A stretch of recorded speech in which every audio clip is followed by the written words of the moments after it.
Good morning. Ready for the office. Egg roll చేద్దామని night rotis మిగిలాయి.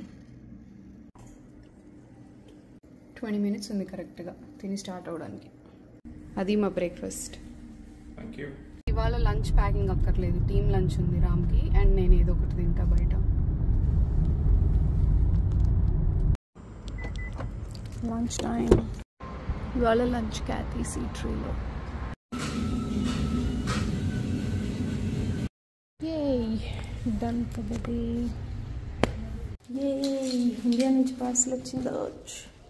Left over marinated chicken ఉంది, so biryani చేసేస్తా. Wow, packaging మాత్రం ఇది కానీ లోపల ఉండేదంతా అమ్మ వాళ్ళు చేసిన ఐటమ్స్. మరి ఏమన్నా అలో చేయరని ఇలా పంపారేమో. బిర్యానీ డన్. ఫ్రైడ్ ఆనియన్స్ వేసా లాస్ట్లో. ఫైనలీ ఇవి పంపించారు. బూందీ, గవ్వలు, పప్పు చెక్క, చెక్కలు, చక్రాలు, పొడులు, పచ్చళ్ళు, చికెన్ పచ్చడి, ప్రాన్ పచ్చడి. ఎర్లీ డిన్నర్ బికాస్ దీని తర్వాత చిన్న షాపింగ్కి వెళ్ళాలి. Last dish washer.